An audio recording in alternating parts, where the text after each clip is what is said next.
Welcome, everyone, to another movie review, courtesy of the Dragonus Podcastus. My name is Lord Deadponic, and her name is Lady Maeve. If you guys want to support the podcast and want to see us review more fantasy films, you can do so through the Patreon, the Fiverr page, and Lady Maeve's School for Explosive Rubber Duckies. Lady Maeve, tell about the Explosive Rubber Duckies. Hello, adventurers! Do you want to learn how to play Dungeons & Dragons? Do you want to play in a weekly one-shot or campaign? I have the games for you. If you're between the ages of 7 and 16, you can click on the Outschool link in our details below to join one of the over 23 games from Monday to Friday with other kids your own age. If you're between the ages of 16 to adult, you can join in on the fun with the Start Play link. I'm currently running 2 campaigns that play weekly and will be running one-shots at least once a month. My next one-shot will be on Saturday, February 22nd, and we'll be playing the game Clockwork Heist by Dungeon in a Box. Come and play some fun carnival games, win some magical prizes, and then join on a wild chase as an important invention gets stolen by the Gnome's Clockwork Brigade. Mention this podcast for $5 off your first game with me from any platform. You can also check out the Fire Bunny Etsy store for fun adventuring companions and gear. Please don't forget to like and share this podcast. And if we get around to it, maybe we can make crochet a little little lion. But speaking of Yes. lions, for this episode, we are going to be taking a journey into the magical world, through the wardrobe, into the magical world of Narnia. We are reviewing the first Chronicles of Narnia movie, and we'll be making reference to its original novelization and the tie-in movie novelization as well, which is the one I've read. Uh, so, Lady Maeve, how did you get introduced to Narnia as a whole? So, way back in the olden days when the world was new, I actually got the box set of the 7 books from one of those scholastic book fairs. I really liked reading the series of the kids series as a child. My favorite book in the series was called A Horse and His Boy because it had a talking horse. I was completely horse crazy at that age level. And I loved the idea that you could just step into a fantasy world and become a hero. This is the same time period we're talking around the 80s where Dungeons and Dragons is getting popular. We're getting a lot of fantasy movies out there. Star Wars is out there. And so it was a really great era to get a lot of adventure books as a kid. I had no idea of the connotations we're going to get into later on. A lot of the imagery went way over my head because I was probably like 8 or 9, and I just really thought it was a fantasy series. We'll get some more into some of the background behind the series. Really, I picked up the box set. I really liked all the books in the series. It sounded like a really cool concept. So, some fun facts about this series as a whole. The first movie specifically was competing at the time with some of the big fantasy movies, namely Lord of the Rings. The story is very much more focused on fantasy rather than that whole swordsmanship and what Lord of the Rings was going for, where it was basically an adaptation, a full-on adaptation. This does go into some adaptation of the book. Mostly, there are some small changes that I know about, but for the most part, it's a faithful adaptation, mostly for the tie-in novella. Uh, and due to the inclusion of also actual fantasy creatures, it's very much more fantasy than actual any whatever fantasy movies we're actually going for, which is that blend.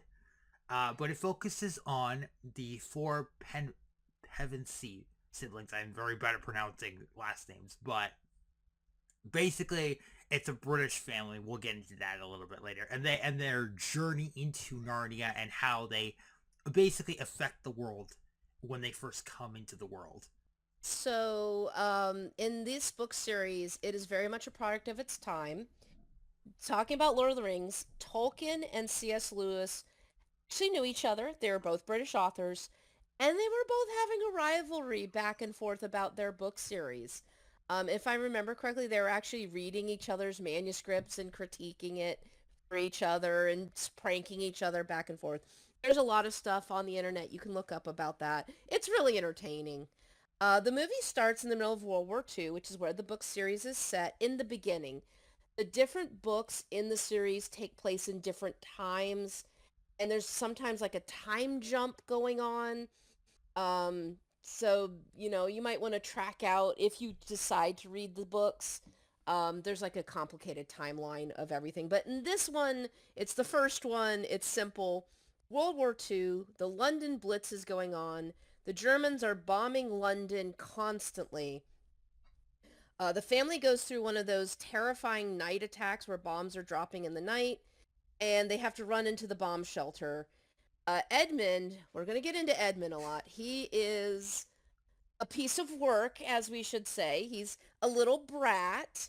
Um, Although he has a legitimate reason. He runs back into the house to get a picture of his dad because, he loves his dad kind of thing. He misses dad. I believe the dad's off fighting in the war Yes, at yes. this point, as pretty much all the men in England were doing if they weren't on the home front helping out. So, he's disobeying, but it's, he wants his dad's picture while he's terrified in the night in a bomb shelter. And every book in this series has a naughty child in it. Someone who's not listening, disobeying, being bad. And by the end of the book, they get their redemption and they get forgiven and they learn their lesson and they become a good person. But each book has somebody like this. It's the person you love to hate in the series. After the bombing raid, the siblings are sent off, as many children were, to the countryside of England. Kids were put on a train, a little tag was attached to their clothing, and they were sent out to farmers and villages all over the English countryside to get them out of London, get them away from the bombing raids. Um, it was either that or they stayed in London, and then they would have to shelter in bomb shelters or the subway for the night with their families. There's another great Disney movie out there that also covers the same time period. It is also a complete fantasy movie called Bed Knobs and Broomsticks. I highly recommend it. And I suggest that that's another movie we review in the future because it is just so fun. Um, for our main characters, we have Peter. He is the older brother who learns that true courage is overcoming your fears and killing anything that threatens your family. Sort of a precursor to Vin Diesel or John Wick. So We quick have so a quick history lesson and a little bit of background.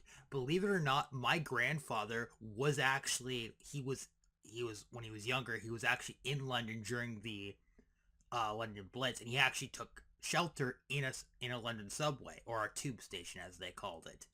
But anyway, Edmund is the youngest brother and the professional twat. We'll get to him in a little bit more later as we cover the movie. right, Susan is the oldest sister. She's another reluctant hero because all she cares about is keeping her younger sister Lucy safe. She's also the classical sensible one. Oh no, don't run off into the woods by yourself. There are wolves out there. Hey, put on your raincoat. It's raining outside. So you got your classic British sensible one.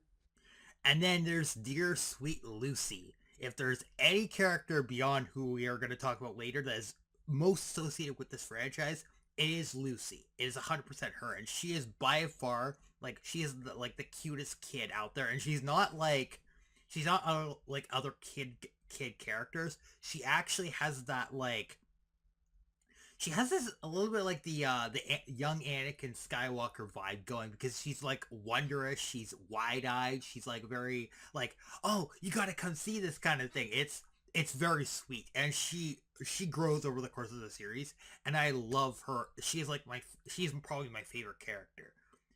And so the children, for some reason, are on board the Hogwarts Express. Yes, that is the actual train that they used in the movies. Um, but it's too bad these kids weren't going to Hogwarts. They should have asked for Thomas the Tank Engine to take them across the countryside. So fun fact, I have actually been to that train station in England, and they do have a Thomas the Tank engine in the shed. They have like a little steam engine museum there in the shed, and they were giving people rides on these trains through the English countryside as part of your tour package. Now, I did get to visit before the Harry Potter movies were made. I think Goblet of Fire had just come out as a book, and I was able to get it in England in the British version. Um, so yeah, they have Thomas the Tank Engine. They also have the Harry Potter train because that's the official train they use for that railroad there. Um, so the kids get on the train, they get to their destination, are basically told No doing fun kid stuff. Now you're officially adults and must be boring. So Lucy says, hey, I'm bored. Let's go play hide and seek. And she finds the most dangerous place to hide, which would be a locking box. In this case is the wardrobe. It looks like a mini closet. Medieval houses in Europe didn't have closets built into them. It was a waste of materials. So you would get these cabinets called wardrobes that you would hang your clothing in. And in the book, they explain that this thing's full of fur coats. Oh yeah. And as you enter it, you're brushing against the nice, soft fur coats, which was a style before the war in the 1920s, 30s. And then it says it gives way to rougher pine needles. And then it's a good thing it's full of coats because where they're going is really, really cold. And eventually the kids just start grabbing coats as they go through the wardrobe. Actually, this is the thing they actually do in the movie, and I swear to God, if somebody makes any closet jokes, I'm gonna riot. But anyway, so Lucy enters the magical world of Narnia, and it is snowing, and she comes to the lamppost, which is synonymous with this series. And the first creature she runs into is Mr. Tumnus, who is a faun, or I like to say he's a satyr. I'm a faun, you dork. For anybody who actually gets that reference, that's a little clever. He is played, believe it or not, by James McAvoy, aka Professor X, well, younger Professor X. Fun fact about this scene, Georgie Henley, who is the actress who played Lucy, her reaction to the snow and to James McAvoy was genuine, and when their first meeting, it was genuine, and she was actually blindfolded and led onto the set, and it was her first time meeting McAvoy in costume. So, speaking of which, Mr. Tumnus, what is a faun anyway? So, fawn, for those of you who aren't familiar with satyrs or fawns, their bottom halves are goat legs, and their top half are kind of humanoid. Sometimes they're depicted with goat noses and ears. But she comes into an area that has a gas lamppost that's currently lit. There is no gas in the middle of the woods to keep this thing burning. It's just glowing in the darkness. In the later books in the series, you find out how it got there and how the wardrobe got its magic. And it's one of those magical things in a book where you're like, oh, so that's what happened. The lamppost, like we said, becomes a reoccurring sight in all the books. They go through a portal. Oh, there's the lamppost. In the book series, there's a map, and I think it's labeled as the Lamppost Woods. It's a very big shame that Disney didn't create all 7 books into movies. I think they realized about, what was it, 3 movies in they got? They got to Voyage of the Dawn Treader. I think they realized that Lord of the Rings was really outperforming Narnia, and I think they just gave up. Do you think they'll ever pick up the project again in the future? Well, there is the prequel, Magical Nephew, which explains how Narnia actually was created, because the professor guy is who the kids are staying with at his house is the one who helped create Narnia. But I think it's better to either do it as a TV series or just just kind of completely reboot the series. I don't know, or just kind of abandon the project altogether. So all I remember is regarding satyrs and fawns is Spyro 2, and that one level from Spyro 2 with the Scottish satyrs, which was annoying. So Mr. Tumnus befriends Lucy and takes him to his home, and he explains a lot of things of what's going on, why it's constantly in winter time, and they haven't had Christmas in quite a while. And I actually really like the interaction between these two. And just for a quick side note here, I have this really bad habit of calling Mr. Tumnus Mr. Tumnus, so excuse that. That's just a me thing, but don't mind me on that anything. So yeah, it was horrifying as a child to hear that they never got to Christmas time. Like, that is the point of winter. I mean, and other faiths and religions, you have that winter celebration where kids get gifts, and basically in here it's a little of a foreshadowing, because in several different ways, but mainly because it's the solstice. And that's the point where winter begins to go away and you start getting into spring. So because of who's in charge of Narnia right now, she's in power totally. She doesn't want spring to come. She's in charge. It's her world now. There will be no Christmas because if Christmas comes, she starts to lose her power because the spring begins to come. And there's also some other religious overtones related to Christmas that we'll get into later. So Lucy goes back through the wardrobe, back to her family. She's been gone, I guess, hours and hours and hours, but it's kind of like the Feywild effect where her family is just starting to look for her and hide and seek. And she comes bursting out of the closet saying, I'm here, I'm home. And they're like, we just started looking for you 2 seconds ago. And she's like, I've been gone for hours. I've had supper. I've had tea. I've talked to the satyr in the woods. And as older brothers and sisters do, they believe she either fell asleep and took a nap and dreamed all this, which I don't know how she could have done that in 2 seconds, or she's making it all up and it's the classic, we're not going to believe this person. They have a wild imagination, even though they have not demonstrated wild imagination up to this point. Edmund and Peter and Lucy don't believe her. Edmund and Peter fight over it. Peter's like, just let her have the illusion. She's a kid, even though Peter's still a kid. And Edmund starts teasing Lucy mercilessly about closet and the fawn and the winter time. And at some point, Lucy's like, hey, this it's South Park. Screw you guys. I'm going home. And she goes back in the wardrobe and Edmund's like, I'm going to scare her. So he tries to go in the wardrobe behind her to like jump scare her. And he just keeps going and going and going. And then he's in the winter in the woods. Monty Python thing here where Lucy ends up going somewhere else and he ends up in the woods and he doesn't see Lucy anywhere.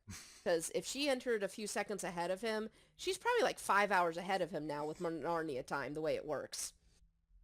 So there is a little bit of it feels like this whole thing about the time dilation thing it feels like Narnia is its own pocket dimension where time is not relative to the real world. Right, so Edmund comes to the lamppost and he gets tagged by a munchkin. I believe it's a dwarf, but I call it a munchkin. It's a dwarf. I told you those damn munchkins were evil.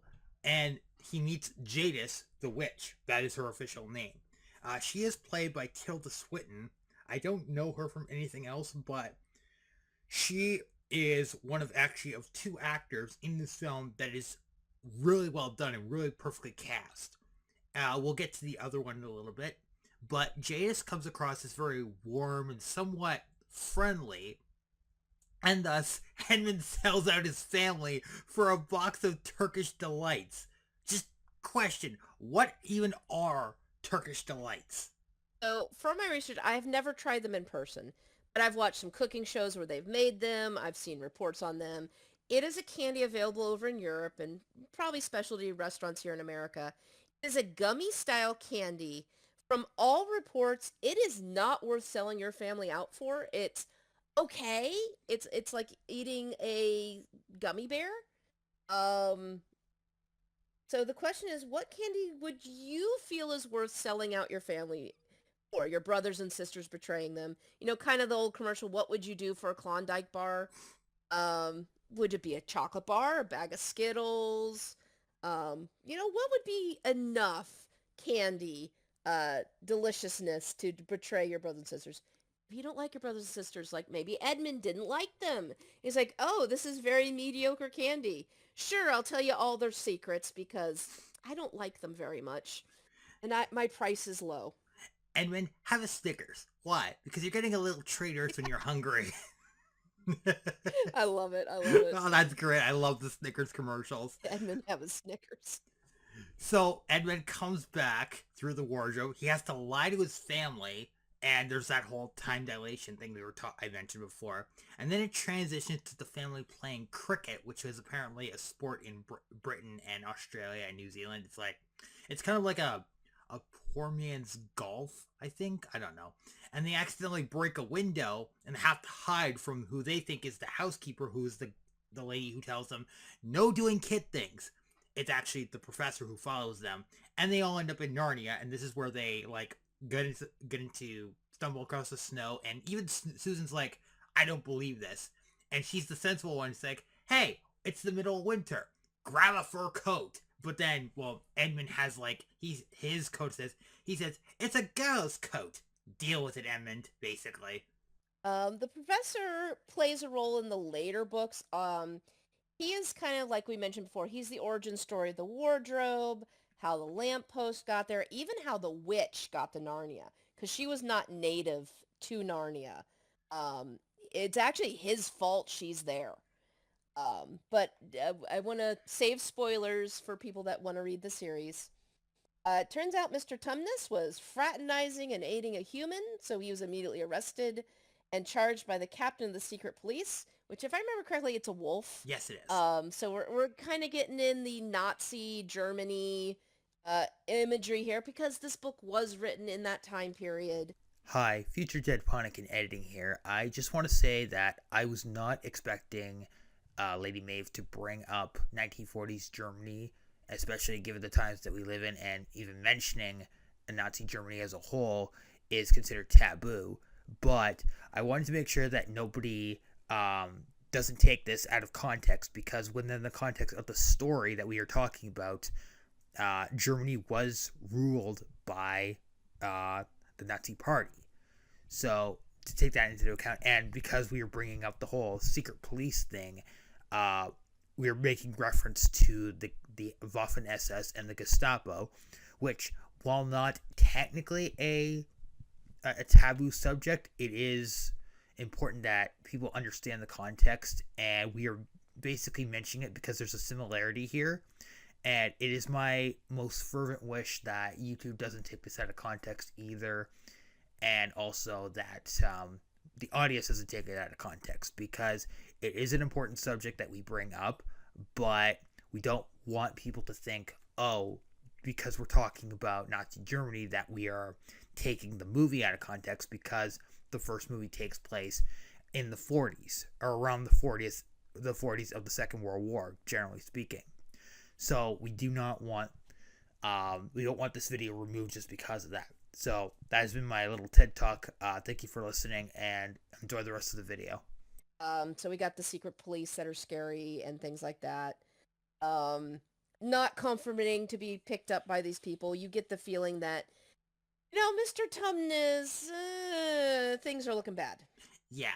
So they get to his house and they find it ransacked, and then I swear, no joke, a little birdie goes, and they go outside and they run into a beaver, Mr. Beaver, and it's like Peter tries to treat it like a dog, like, here boy, and I swear, this is one of the funniest lines in the movie. Well, I ain't gonna smell it. That's what you want. It's the reaction from the kids' faces that is just perfect. And I'm sorry, I know I'm a Canadian here, and beavers are like our spirit animals here, but how is a beaver considered magical? Not that I'm complaining, but just how? Okay, so beavers are magical creatures from Canada, and they're not often seen in England. So, and not to mention, fur hats from beaver fur were popular at the time. Oh, God. So yeah. So they follow Mr. Beaver back to his dam, his dam house, his dam wife, all that stuff. And I'm not cussing, that's D-A-M, not D-A-M-N. They meet Mrs. Beaver, and they're quick to explain the prophecy. The beavers explain it, that 2 sons of Adam and 2 daughters of Eve enter Narvia and save the land from the tyranny of the witch, and they talk all about Aslan the lion. So, who is Aslan, you may ask? Well, once again, we'll have to get to him later, unfortunately, but it's a big deal, and he's kind of considered like a Lord of Narnia in a way. And I don't want to ruin the surprise because I'm really excited to talk about this. Oh, right. Edmund buggered off towards the witch's castle. I really hope selling out your family and passing on information was worth a whole box of cruddy sweets, you get. So Edmund enters the witch's castle and finds a bunch of fantasy creatures who have been turned to stone, and decides to be an absolute a-hole. He runs into a talking wolf, which is head of the secret police, who takes him to the witch's throne room, and he tells her all about Aslan. And she has a past with Aslan. Hmm. Um, this world was created by Aslan, and she came. It gets into some science fiction here. She basically came from a different planet and came to Narnia and took it over. So she has a beef with Aslan because this is his realm and she wants it. She wants to take it over. And while he's around, she can't take it over completely. She tells Magram the wolf, who's the head of the secret police, to track down Peter, Susan, and Lucy. And so the wolves attack the beaver's home. Damn you wolves. Get it? Damn. Damn wolves. And the group manages to escape through a tunnel to Beaver's friend Badger's place, but it turns out Badger was petrified, unfortunately. We'll get to that in a little bit. Uh, the fox comes along and distracts the wolves. Sly as a fox. So meanwhile, Edmund is locked up in the dungeon, and we find out that Mr. Tumnus also got turned to stone, which seems to be the witch's favorite thing to do with people she doesn't agree with. Okay, so quick lore drop here. It turns out that Jadis is the one who cursed the land with endless winter. Would you say she's an evil Elsa, or with none of the Disney princessisms? So she was based off the Snow Queen fairy tale, which in turn also inspired the Frozen movie. So you can say she is absolutely Elsa, but an evil, more powerful Elsa who didn't have the sister to temper her powers. Disney invented the sister. In the original Snow Queen, there was no sister. She was just a very vengeful spirit of winter that put shards of ice in children's hearts. Oh god. She's more true to the real fairy tale Do you want than to build? Elsa was. Do you want to build a snowman? Do you want to build a garden of statues of nice people? And now, talking about the wand for a second, would you count that as a wand of petrification? Which also double. Actually, I don't think it doubles as a knife.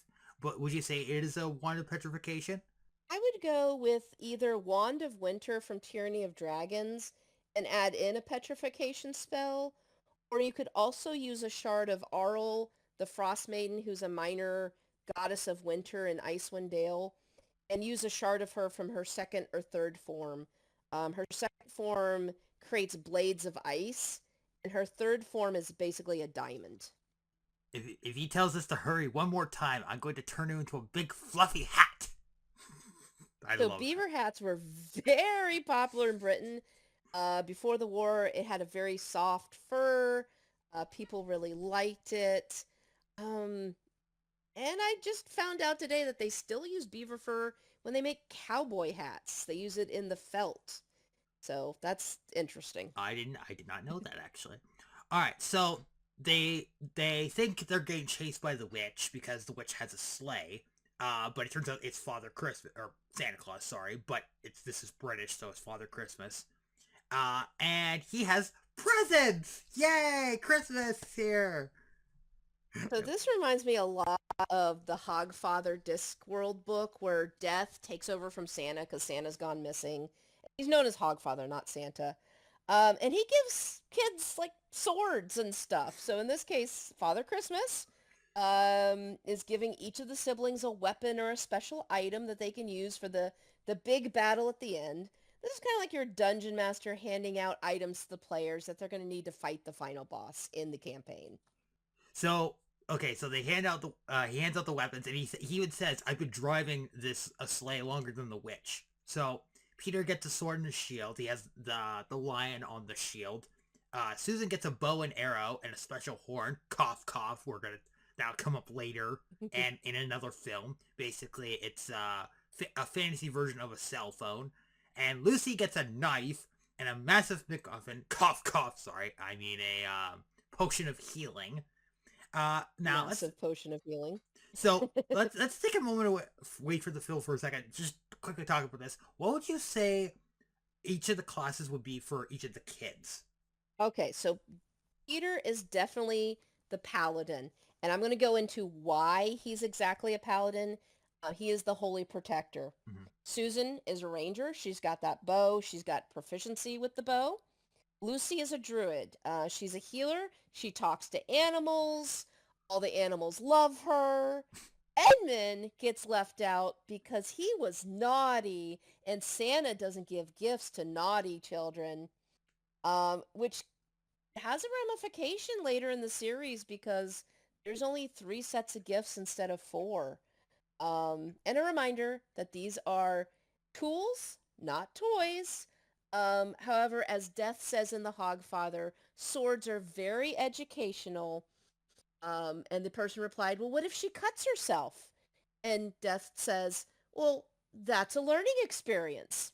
Well, say what you will about Death, at least he's pragmatic about it. So they realize that winter is almost over and the snow is melting. That means no more ice, but that also means they're running out of time to cross the river. Don't beavers build make dams? I'm not that fast, dear. A fun fact about beavers, they can actually build a watertight dam in under 24 hours, but given the time crunch they're on, I don't think Mr. Beaver can do it in under 30 minutes. They're currently being chased by the wolves, so they've got to get a move on. Peter breaks out his sword and shield, but the wolf is talking to him and making him doubt himself. I mean, he's what, 12? He's 18. And he's 17, supposed to be 17, 18. 17. Okay, I think in the book series he was much younger than that because he wasn't quite an adult yet. Um, and I think Lucy was maybe 8, 7 or 8. But he's a kid. He hasn't trained with a sword and shield, so of course the wolf is getting to him. But he decides to pull out his Indiana Jones inner spirit and prepare to meet Ursula in hell. And so he basically stabs a piece of the ice, and if you look closely at one of the shots, which I did, you can actually see a rainbow. And so they float down the river on a sheet of ice. I would question the validity of this and the science, but this is a fantasy movie. Check your expectations at the door. They also think Lucy drowned, but she just walked out and she says, has anyone seen my coat? I'm sorry, my British is horrible. I think the author really had a special place in their heart for Lucy because she does stuff in the book and the film that would technically be impossible for any other character. She definitely has that plot armor going on. Definitely a favorite. I haven't done research into it, but it might be based on somebody from C.S. Lewis's life that maybe one of his kids, maybe a neighborhood child that he really had a soft spot for. I'll have to look into that. I don't know off the top of my head. So spring has arrived. The snow and ice is melting. The water is heating up. Kind of wish winter would go away a bit here.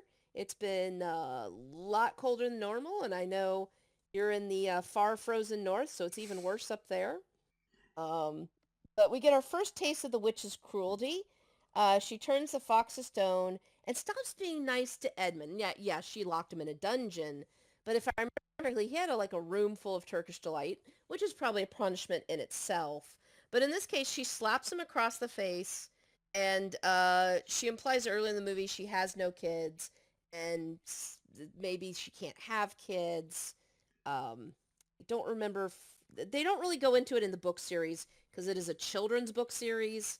So I don't know if they ever mention that she can't have kids of her own in the books. So another quick lore drop here. When Narnia was first created, she was a ruler of a different part. It's implied that she came from a different land. And she was actually banished by Aslan for 900 years. And this is what led her to curse Narnia with eternal winter. And I got a stupid theory here that I want to push here. Going into Wizard of Oz for a second, the bit where Dorothy throws the water on the Wicked Witch of the West, what if the Wicked Witch of the West, when she, instead of melting and dying, she turned into Jadis, and she was transported to Narnia, and this is how we get Jadis. I know it's a stupid theory, but this was also explained why she's so cruel, specifically to children. And to highlight her evilness, she petrifies a butterfly. She is the villain we love to hate, as if you didn't already dislike her. You begin to hate her more than Edmund at this point. And you're kind of like, well, maybe Edmund's not that bad. I mean, he's a pain in the butt. He's not being nice. But you can see he's starting to regret the choices he's made. And he's a kid.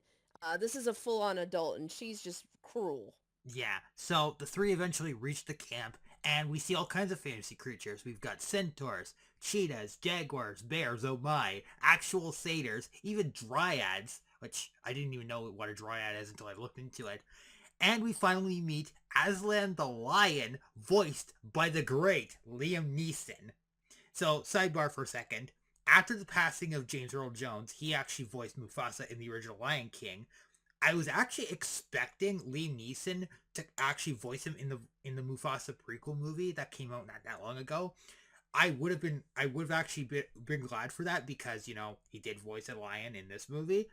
But I don't know if he actually voiced it, but it doesn't really matter. Anyway, personally, Aslan as a character resonates that wisdom, and I love the way Liam Neeson voices him. He is so good in this role, and he's probably the best casting in this movie by and far.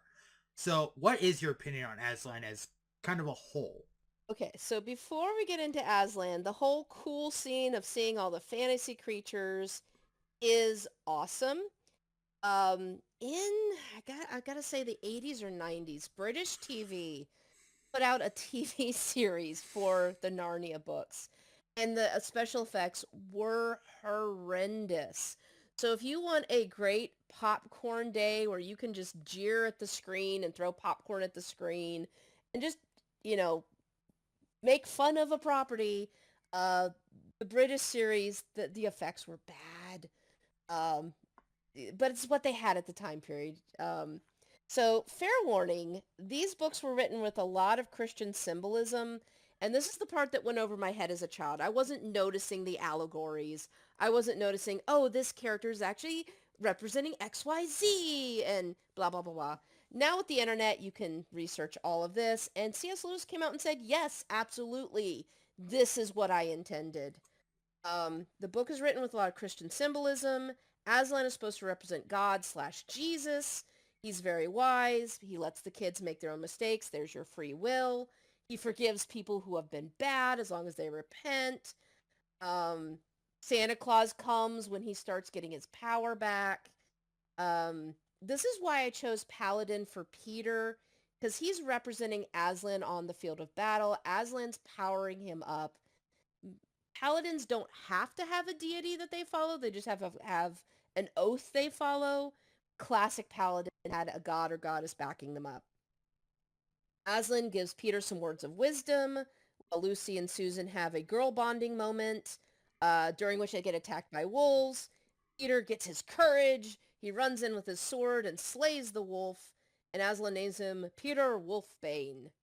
It's a great scene, and also we see Aureus, who is the lead centaur. He actually ambushes the witches' camp because all the wolves retreat, and Aslan says, "Follow him. He'll lead you to Edmund." And which, by the way, I don't know if anybody would notice this, but this is very similar to something that happened in Two Towers, where a bunch of horsemen come in and ambush the Uruks.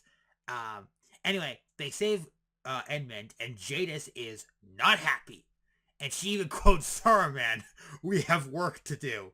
I can't. That went right over my head until I saw it. So again, C.S. Lewis and Tolkien were switching manuscripts back and forth, sharing their ideas.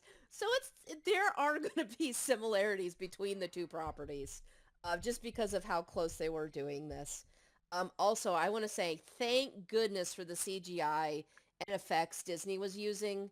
This was the first time in media where a centaur was properly rendered. Before this, we had Xena, Warrior Princess, where you could tell it was a stuffed animal just belted onto somebody's behind, and it wasn't moving like a real animal. It was just like a stuffed animal behind the actor. The British version, same thing. Really bad effects for the centaurs. So it was nice to see an actual fantasy centaur correctly done, actually looking like it was a horse on the bottom walking around. So Edmund and Aslan go off and have a long talk. So Edmund goes to the confessional and confesses all his sins. He still doesn't get a Christmas gift. We don't know what's said, but it's implied that Aslan gives him some wisdom and forgives him. And Edmund goes to his family and everybody's loving on each other again. This is Edmund's redemption. He kind of plays Judas. Okay, not kind of. He does. He betrays Aslan. that's going to come to bite Aslan in the behind in a moment, or in the chest. Um, yeah, so he owns up to his mistakes. He's forgiven. He's like, we can't let the witch cause any more suffering to the people. And now the family's united.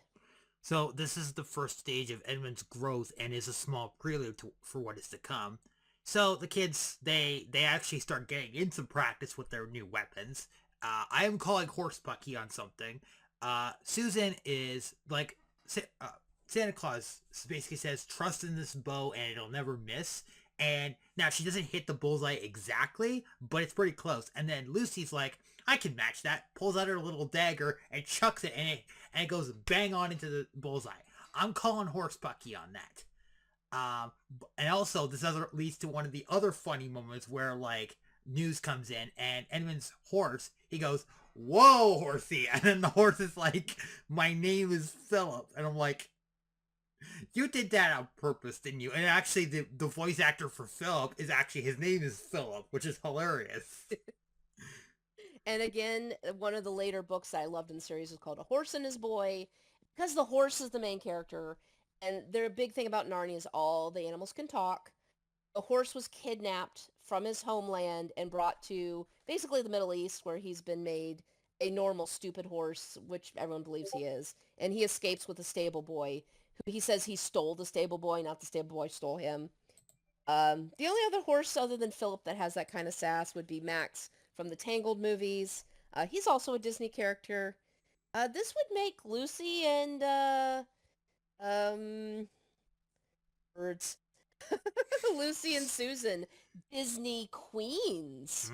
They're not princesses because they get Nope. crowned. Nope. And so, then a big commotion happens, and what happens next?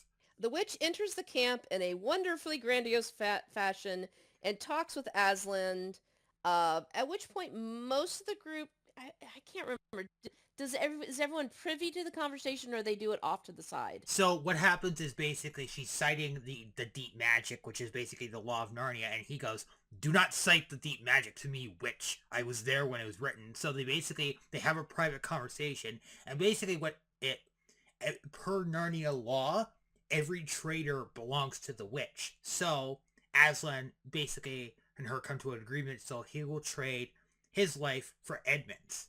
So again, we've got that great Christian ideology. The witch is probably standing for devil. Aslan is Jesus/God. So Jesus is going to sacrifice himself for the good of everybody. And we all know where that goes, but we'll get into that later. There's a part where Lucy looks at Aslan. She sees that he's sad. She asks him what's wrong. These two have a very tight bond. Again, Lucy is the favorite child of the author, has plot armor, and gets extra special lines in the story due to being that. I always believed this series as a whole was mostly Lucy's story, and because as somebody once said, truly wonderful the mind of a child is. And it's that bond between her that is very well done, and I really enjoy it. Even though Aslan is CG, you could tell he is an actual character because of how well he's voiced. So Aslan fulfills his promises to be sacrificed. There's if you have younger kids at home, I'm talking like 4, 5, 6-year-olds, there's a bunch of it's a dark scene. There's a bunch of dark magic creatures dancing around a stone table. They stab Aslan with the stone knife. He's sacrificed out on the stone table, kind of reminiscent to the Druids. Not that they sacrifice people, but they're alluding to witchcraft and things like that. Aslan dies and sacrifices himself for the mistakes of others. And then, there's some more imagery going on. And it's funny because the witch's outfit actually changes in this scene, which is weird. But I love the visual of the petals floating in the wind, and they wake up Peter, and it's the Dryad telling him that Aslan is dead, and thus they go to war. And I love the transition from the map to the battlefield. It is really cool, and I love this whole thing going on, especially with the griffin. They have some great cinematography in this movie. The battle has all the classic fantasy creatures you'd ever want to. You've got griffins flying in as the air support, dropping rocks. Phoenixes lighting the battlefield on fire, Munchkin archers or dwarf archers, minotaurs, ogres, cyclopses. The witch's chariot comes in being pulled by polar bears. And we cut back to Aslan rising from the dead, Jesus imagery and all. Basically, the stone table cracks in half when he comes back, alluding to the fact that the witch's power is broken. Yeah.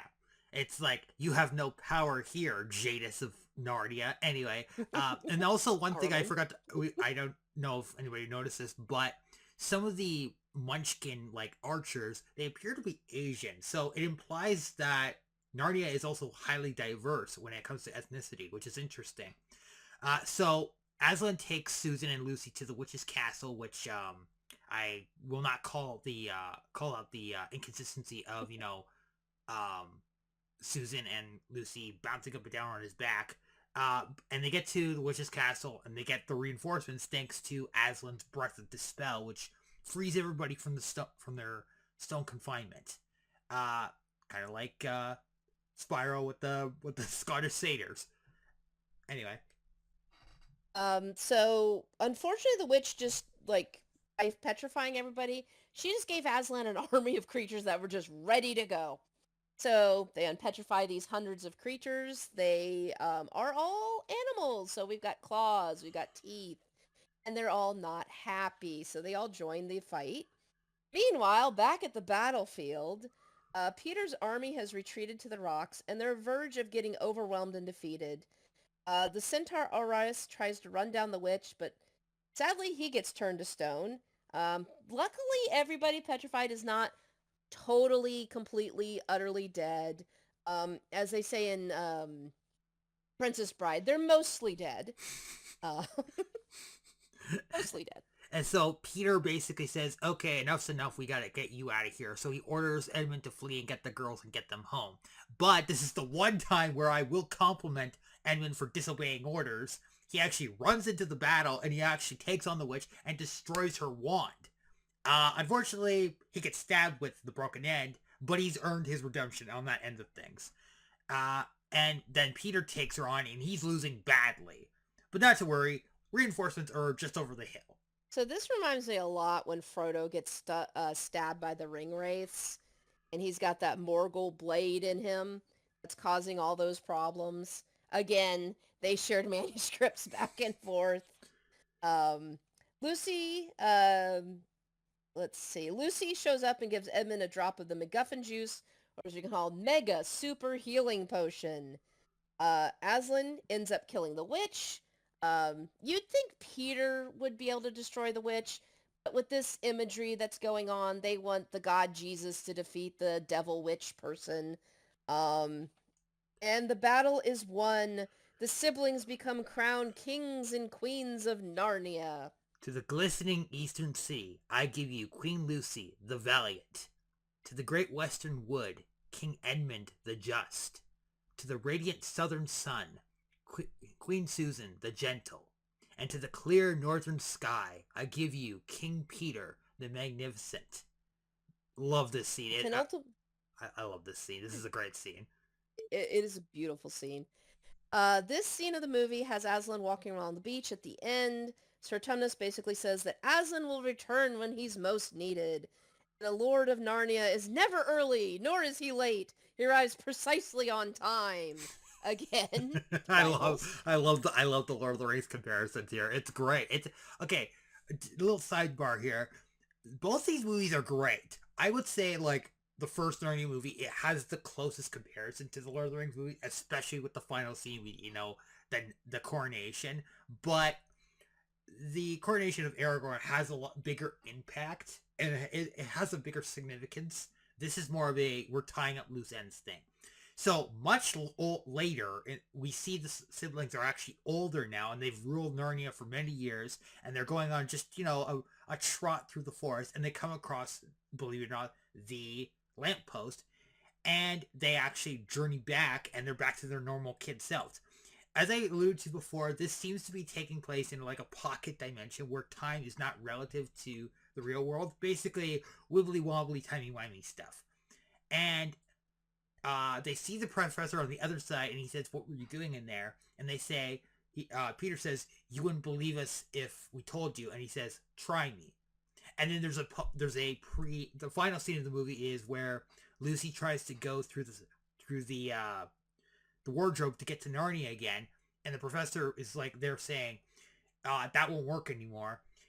You'll only be able to enter Narnia when you're not looking for it.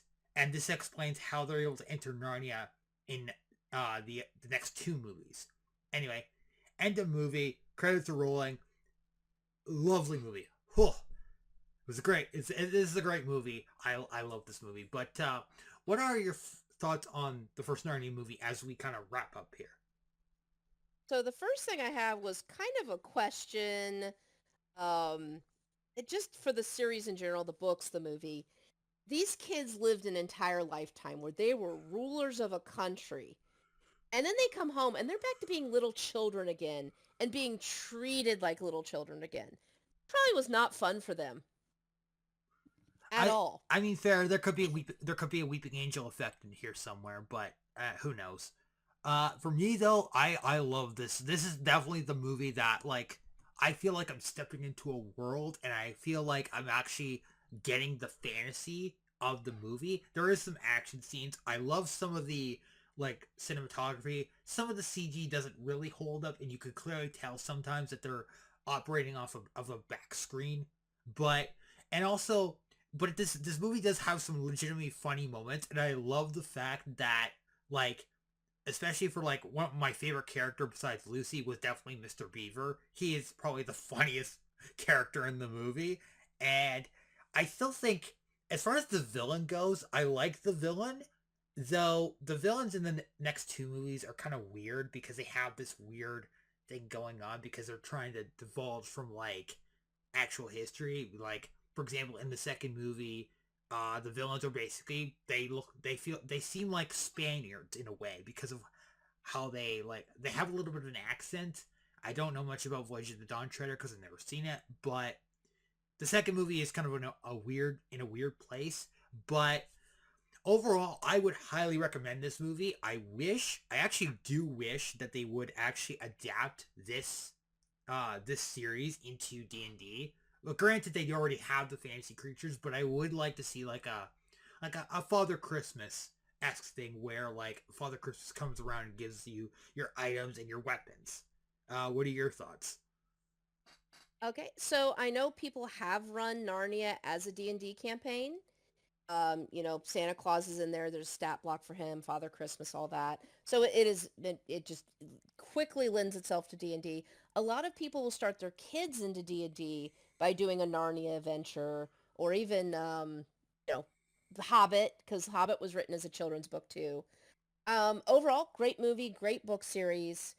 I think it doesn't hold up as well against Lord of the Rings because it's in that children's book category.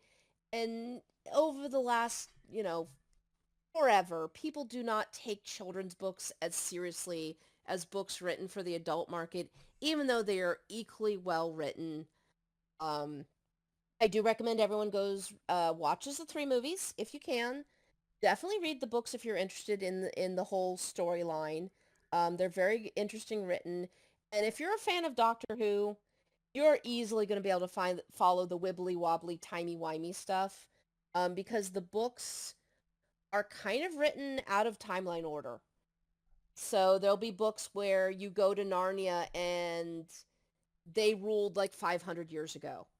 And there'll be times you go to Narnia and they're background characters. They're not the main character. And there'll be times you go to Narnia and they're like thousands of years in the past, or they haven't even been born yet when we get to the professor's story. That's crazy. Like, it's a little, yeah, it is a little bit janky on that end of things. So I would definitely recommend the first film. I don't like the second film. Is very. It does feel a little dark, and there's a lot of, like, subtle elements in there. But I would say watch the second film for Lucy's interactions with Aslan, and definitely watch it for the action scenes, I would say, and some of the funny moments. And fun fact, in the next movie, believe it or not, Peter Dinklage was in it. You probably wouldn't recognize him, but he's in that movie. Anyway, that's it for now. Stay tuned for the next episode. Same bat time, same bat channel.